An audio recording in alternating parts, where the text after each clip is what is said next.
The purpose of adjusting entries is to bring account balances up to date before the financial statements are prepared at the end of the period. So let's take a look at some of the accounts that typically need correcting. The first one is supplies. So we're told in the information that the trial balance indicates that the supplies account has $320. So I'll come in here and put in the trial balance figure of $320. It says a physical count of the supplies inventory shows that $90 of supplies remain. So if we started with $320 and we've only got $90 left, that means that we have used up $230 in supplies. So now we'll make an adjusting entry that's going to do two things. It's going to correct the supplies account and bring the balance down to $90, and it's going to put the $230 over into the supplies expense to show that the company used $230 in supplies. So to do that, we're going to debit supplies expense for the amount of supplies that we used, and we're going to credit supplies with our adjustment for $230. So our balance now in the supplies account is $90. Now we'll go down and enter the adjusting journal entry in the journal. So we've debited supplies expense and we've credited supplies for $230. In your adjusting journal entry, always make sure that your debit amount equals your credit amount. Okay, so in review, when you approach your adjusting entry, ask yourself how much of the asset was used up. That's always the key number, is the amount that was used up. So if we started with $320 and we now have $90, we've used up $230. So that's going to always be the amount of the journal entry. You should always also be debiting an expense in the entry. So let's move on to the next one. In this one, we are looking at prepaid insurance. So it says on December 1st, a 6-month liability insurance policy was purchased for $900. So with prepaid insurance, it's important to know how much the policy is costing you per month. So if we take $900 and divide by 6, we know the policy cost $150 per month. And notice that we purchased the policy on December 1st. It says to analyze the required adjustment as of December 31st using T accounts, then enter the adjustment in the general journal. Okay, so first thing we need to do is enter the balance in the prepaid insurance account.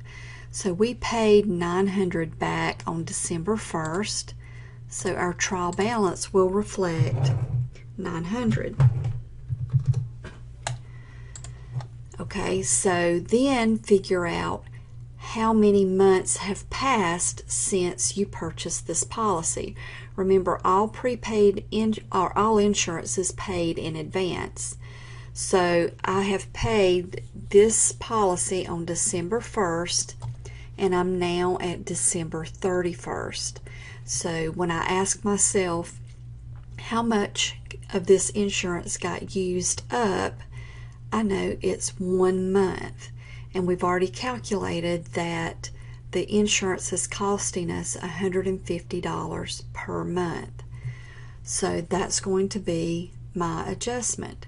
So as always, we debit an expense account to move the amount used up into that expense, and then our credit will be to the asset prepaid insurance to bring it down, because this $150 is no longer prepaid.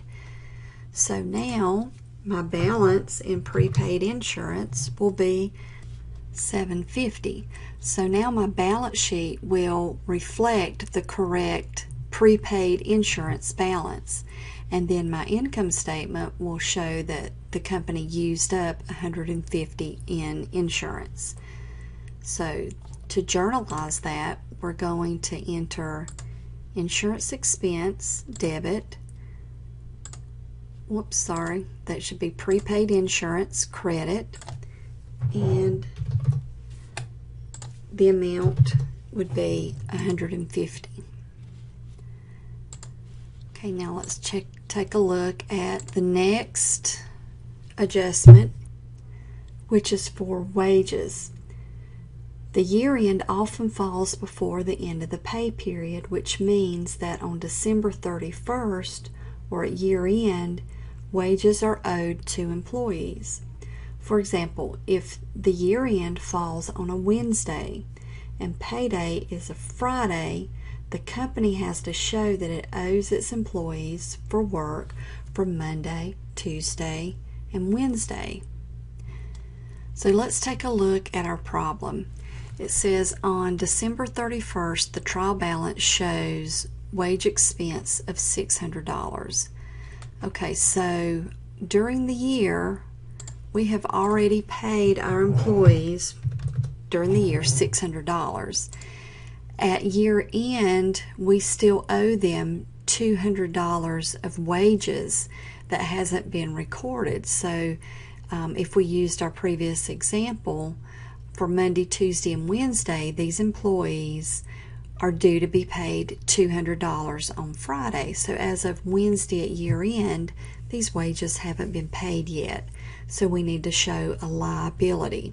So this journal entry will increase our wages expense by $200. So even though this $200 will be paid on Friday, that's in the next fiscal year. We need to show that this $200 was actually incurred in our current fiscal year.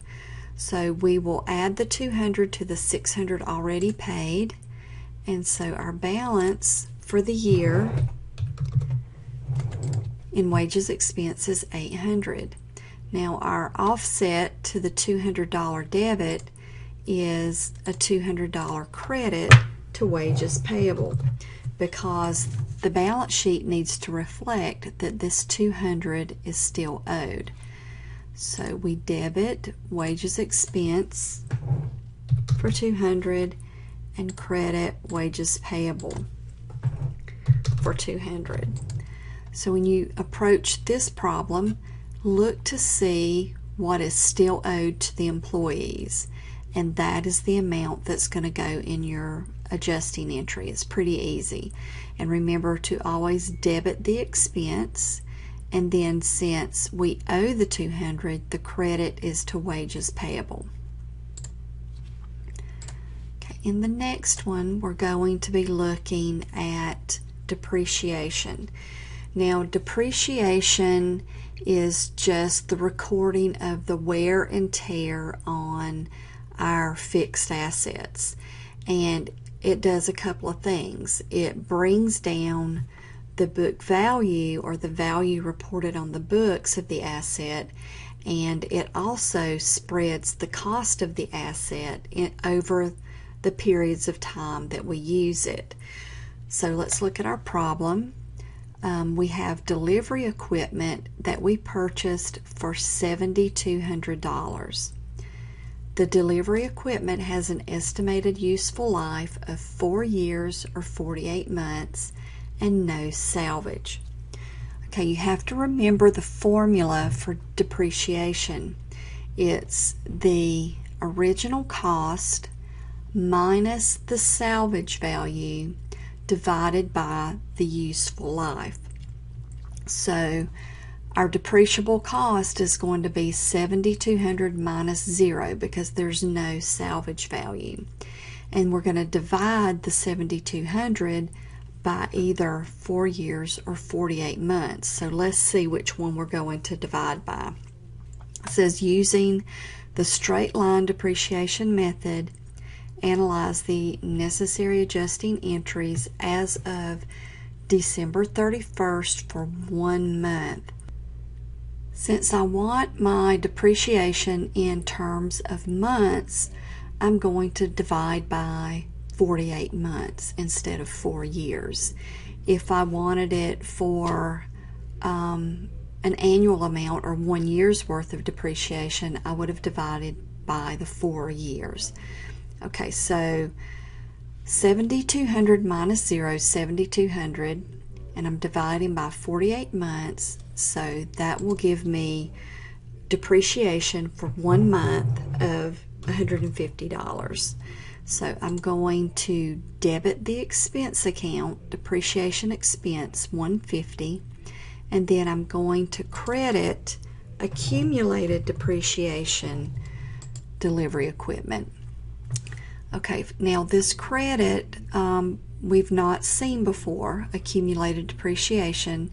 And accumulated depreciation is just the depreciation that has built up over the years on the delivery equipment.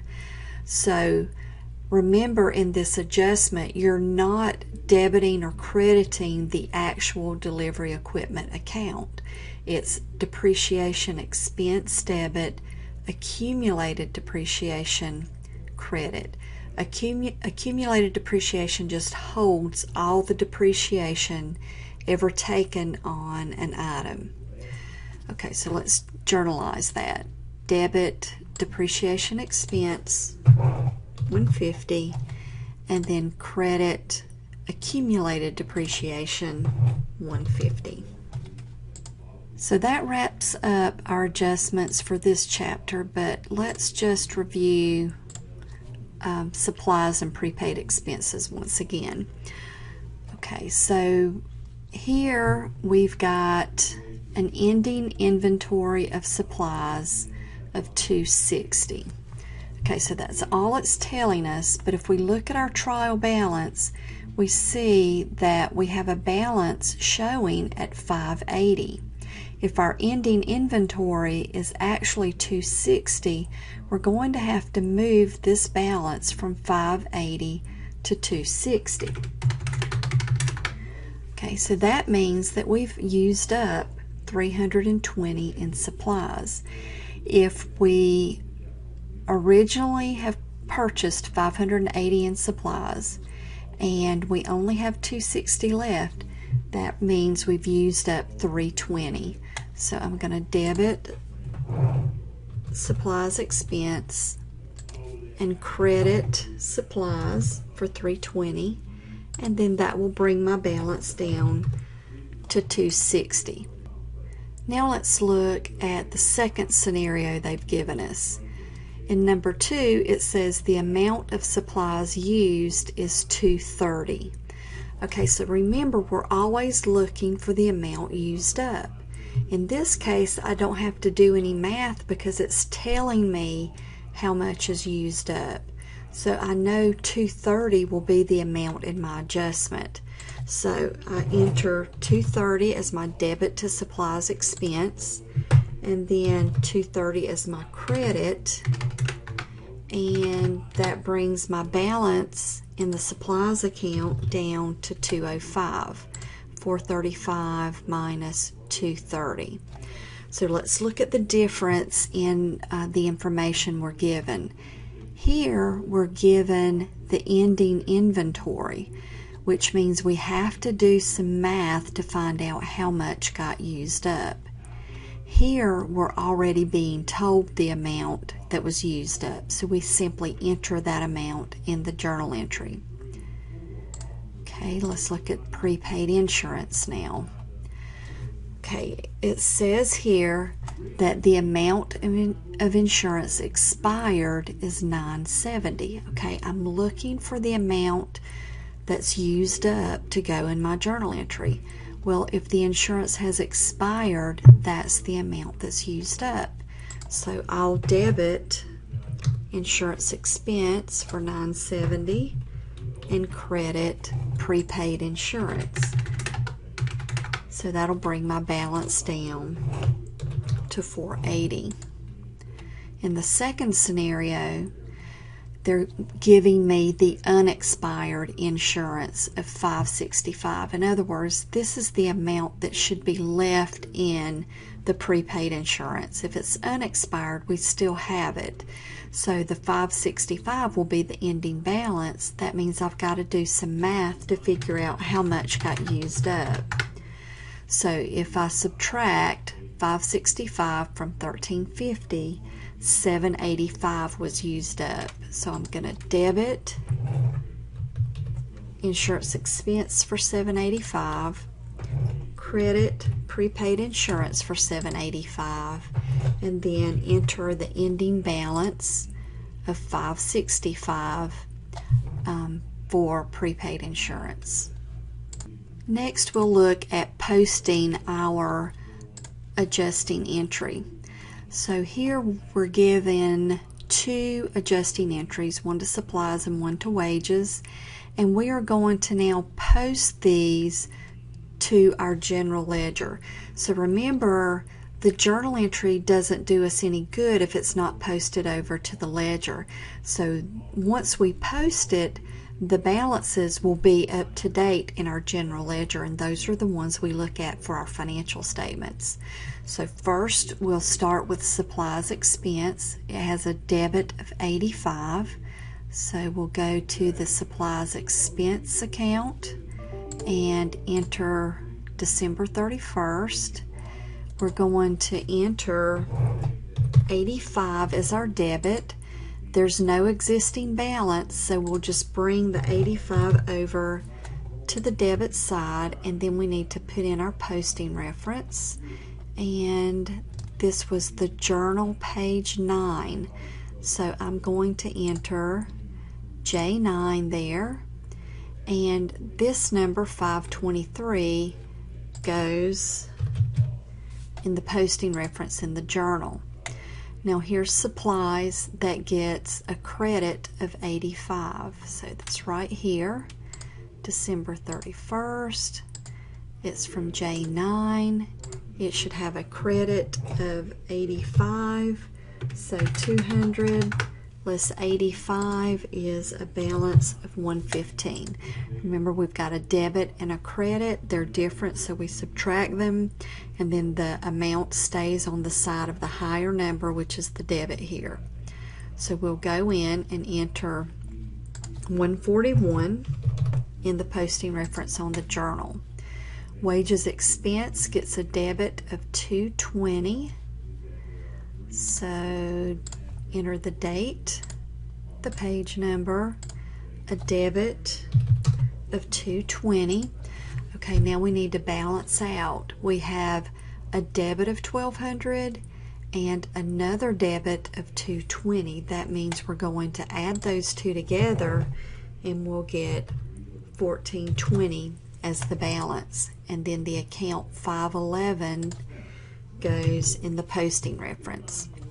Wages payable is getting a credit of $220. So we'll enter the date, the page number, $220. All right, wages payable did not have an existing balance, so we're just going to move the $220 credit over to the credit balance side, and then take the $219 and place it in the posting reference on the journal.